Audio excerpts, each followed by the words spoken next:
Indians did all our little bits, or tried to do them, and he kept us at doing them. The challenge was to find a wing shape which could fly supersonically and also provide the stability needed at lower speeds. Mathematical calculations led Cushman to the slender delta wing shape. Cushman and Meskel were looking seriously at a lot of experiments done on slender wings. The first just rectangular wings, which had the bad flow, but also the type of delta wings. And then Cushman got the very good idea and thought, can't we get controlled flow with these kind of wings? That was the central thing. First, to have stable, reliable, what he called healthy flows. Cushman's breakthrough was the discovery of these healthy airflows caused by the slender delta shape. In flight, air is disturbed by the front edge of the wings and forms circular swirls above them. This provided the extra lift and stability needed to cope with the slower speeds of landing and takeoff.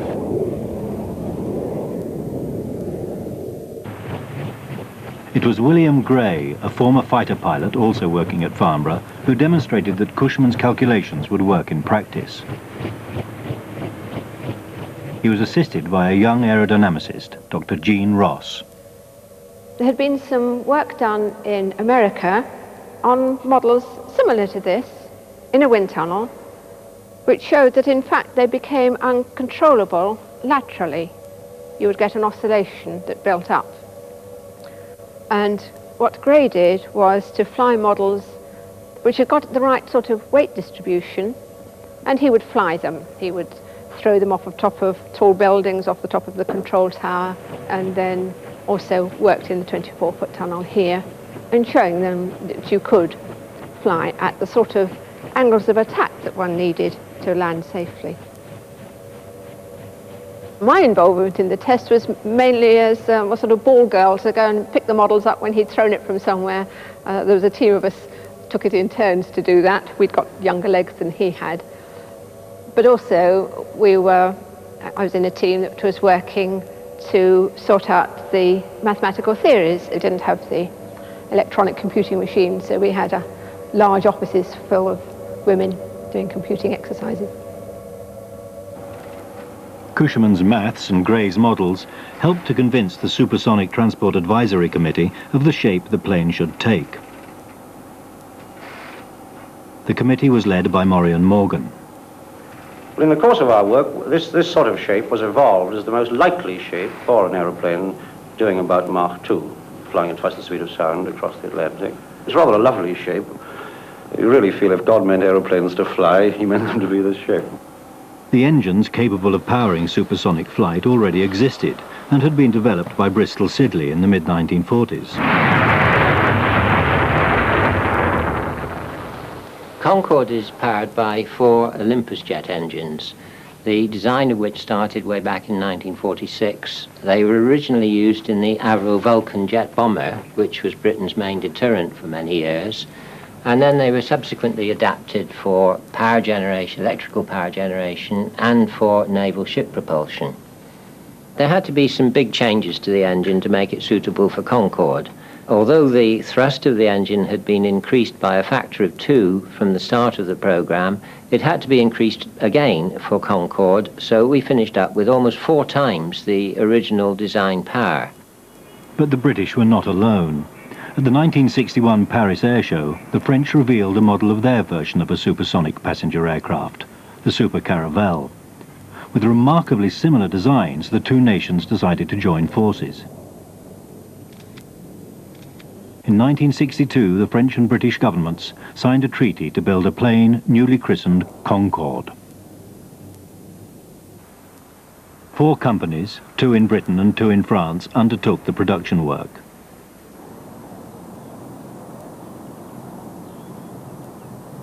It was left to the engineers on the ground in Bristol and Toulouse to make such a complex joint project work in practice. What we had to do first before starting the development was to agree what everybody would do. And after a long discussion, the agreement was that the British would do the front end of the fuselage, the rear end of the fuselage and the rudder, plus the engine installation. The French would do the rest, that is to say the wing, center fuselage, and the landing gear. In practice, particularly on the design side, there was a lot of interchange of work and collaboration, and in many areas we both worked on the same part of the aeroplane, in fact, to get the best overall result for the project. This is a so integrated aircraft that everybody would have to know what the other was doing to make them fit together. Alors, où est-ce qu'il travaille en ce moment, Monsieur MacDonald? Il travaille dans les ateliers. Dans les ateliers, n'est-ce pas? Dans les ateliers. Ceci est une fenêtre carrée. This is a rectangular window square. No, this Understanding each other was really quite straightforward. We found it was easiest if we each spoke in our own language, and we found we understood the other guy really quite well. Dans cette position, sur le côté, là, dans cette bossette. You propose, therefore, that the bootstrap turbine goes forward here.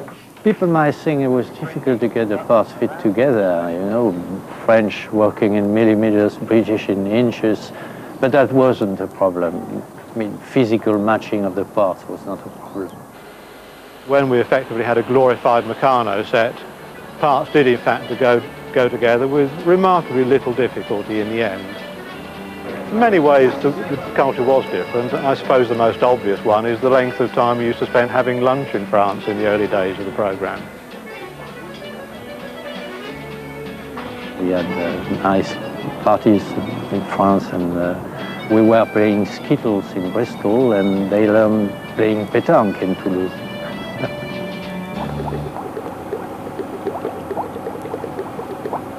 A plane's skin temperature reaches boiling point when it flies supersonically. So for Concorde, all the materials had to be tested and adapted to cope with extreme heat.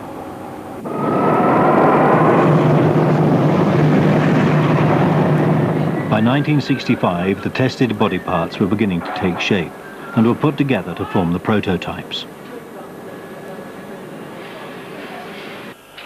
Concorde's future passengers also had to be temperature tested to ensure that the air conditioning system would prevent them from being cooked. And at Farnborough, in a specimen cabin built into an oven, 10 men are sitting in for the businessmen of the 70s. And for complete realism, each one is heated to represent a human body. 110 watts for a normal person, 125 for one who's slightly intoxicated. What happens if the Concorde's cooling system fails? Do we all get roasted? No, say the experts. It'll be bearable for 10 minutes, long enough for the aircraft to slow down.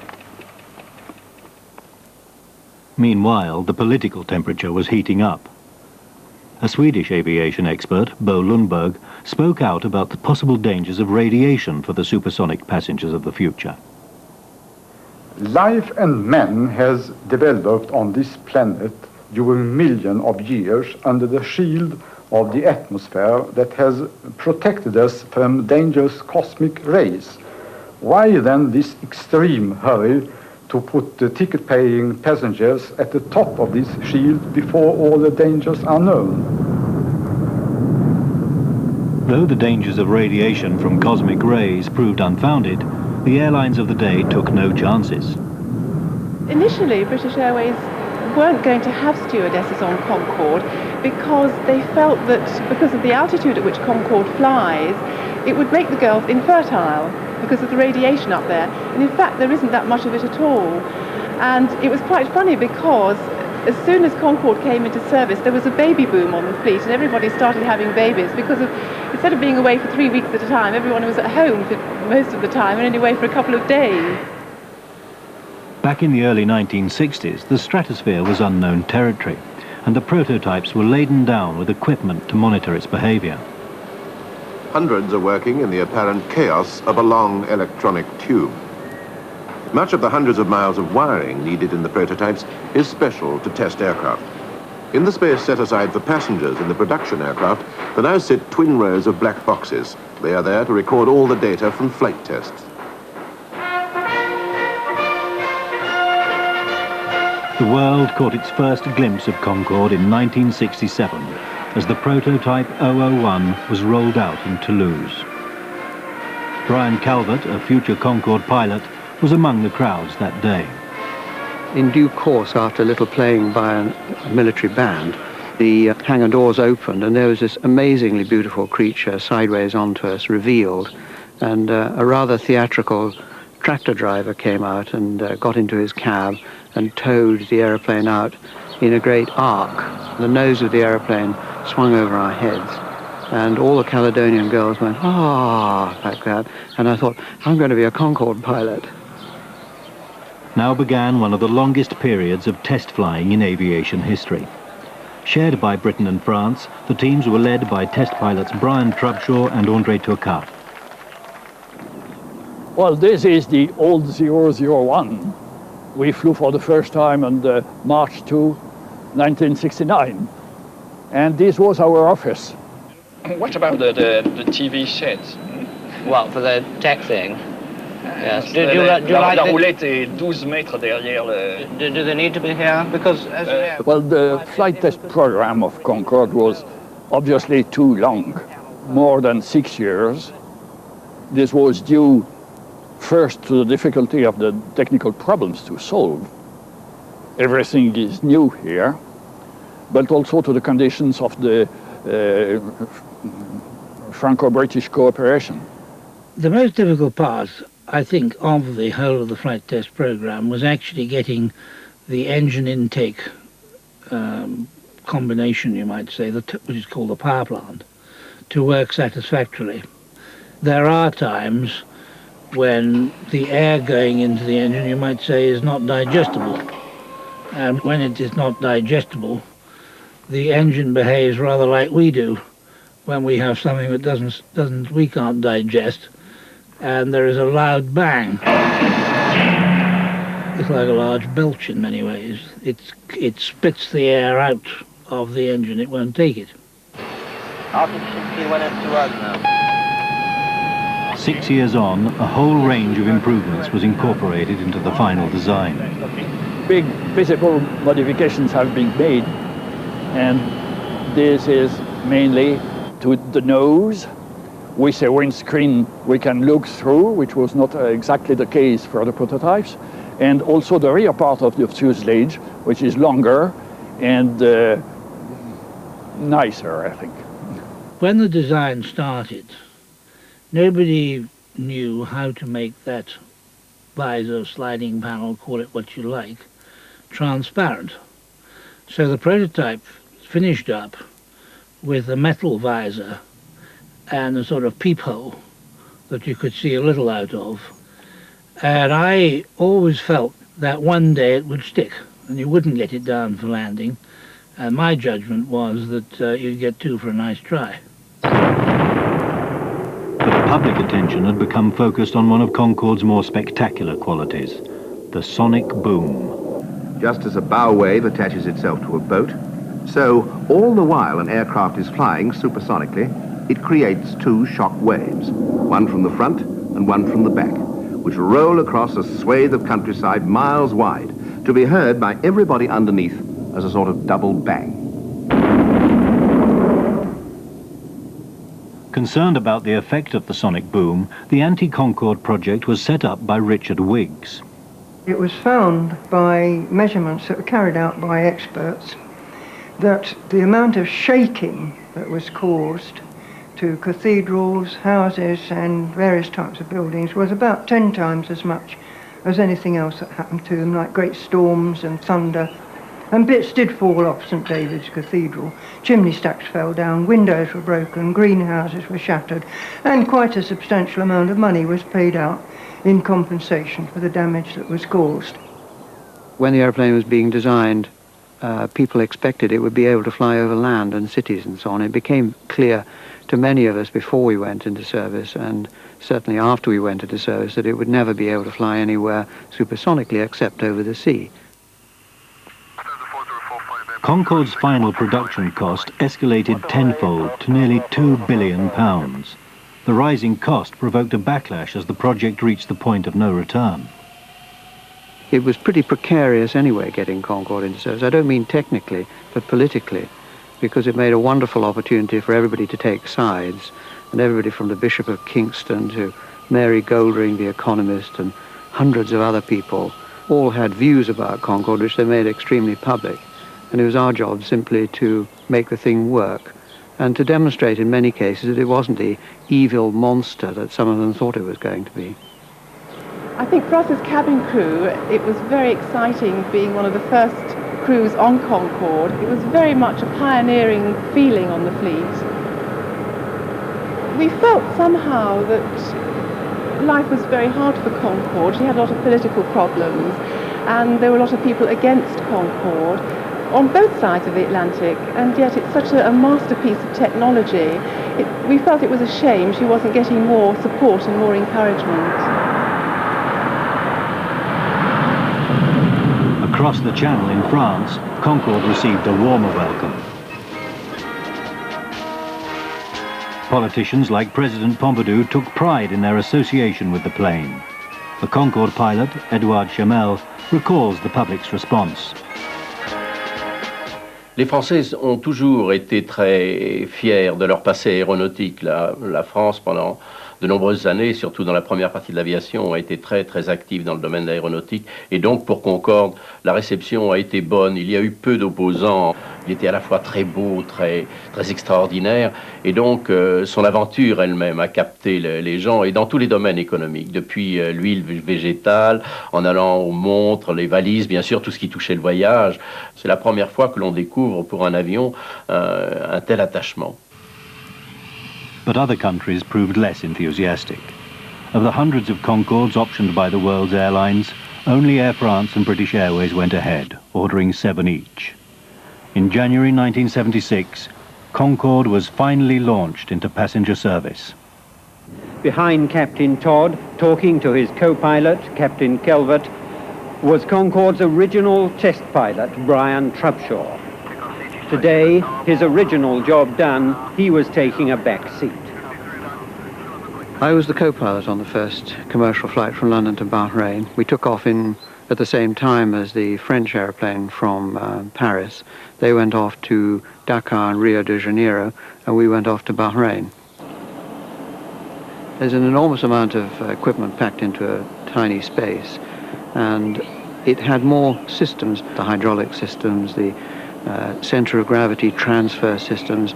It had more of those than any other kind of aircraft, so it demands great precision, and it's in a sense a more cerebral or intellectual airplane than others because of its complexity.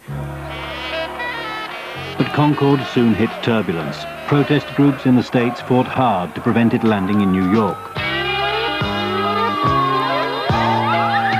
Finally, in 1977, after months of legal battles, British Airways and Air France won.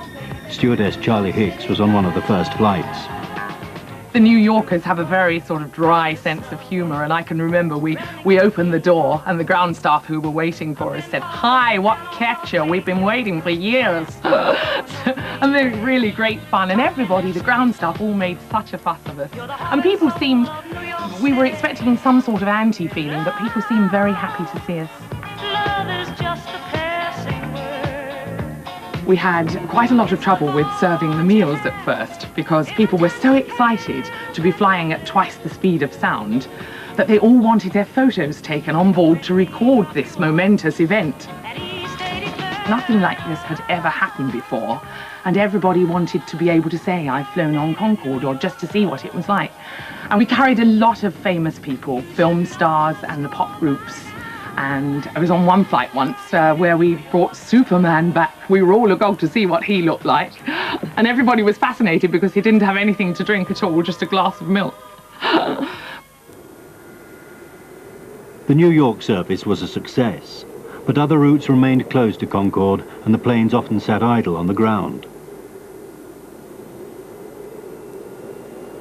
The project had been paid for by the British taxpayer, and now some wanted their own taste of the high life. At the Bell Inn, publican Jock Macaulay and his regulars were the first people to charter Concorde. I just seen it on the news. I think we just opened the pub at 6 o'clock. And himself here, Mr. Brian Calvert, was within the premises. And it had said on the news it was costing £10 for every man, woman and child in the British Isles extra to whatever it had cost before. And I walked her into the bar, informed Brian of this, and I said, it's time we chartered this thing before it gets any dearer.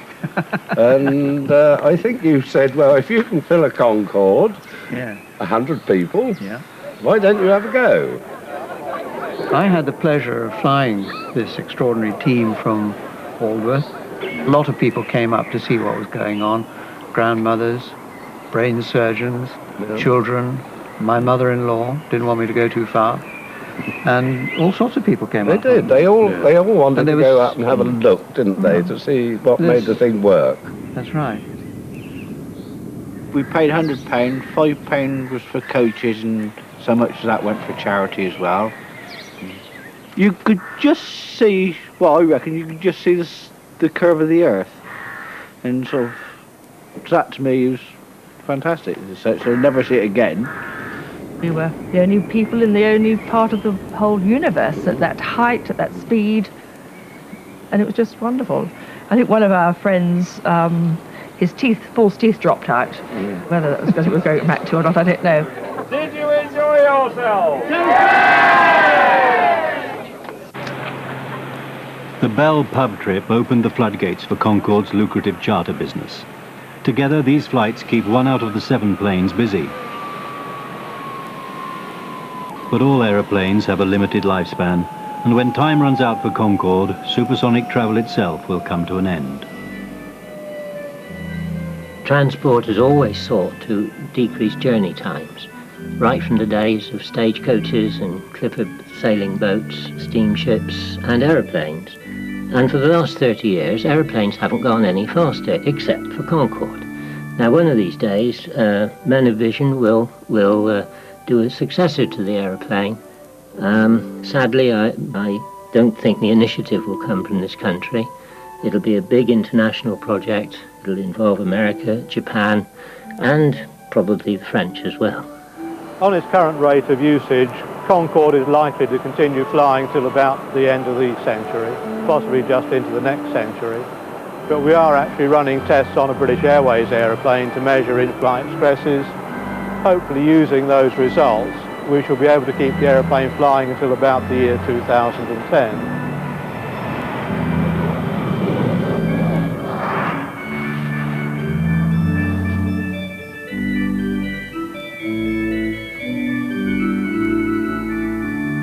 Concorde est un avion, bien sûr, mais c'est le seul avion supersonique au monde actuellement.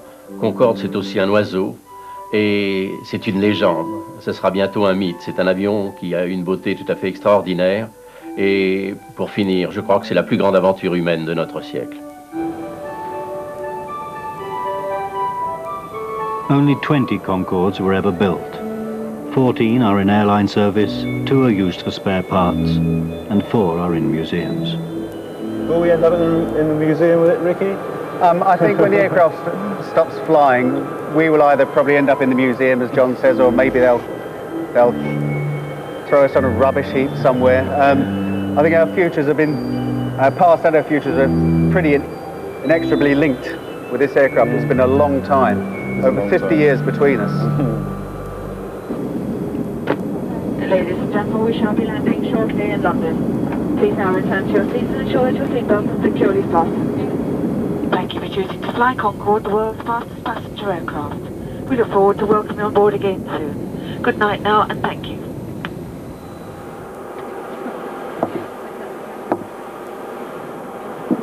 Well, it's always so impressive. I mean, it's nice to get home, but nice to do it all over again, really.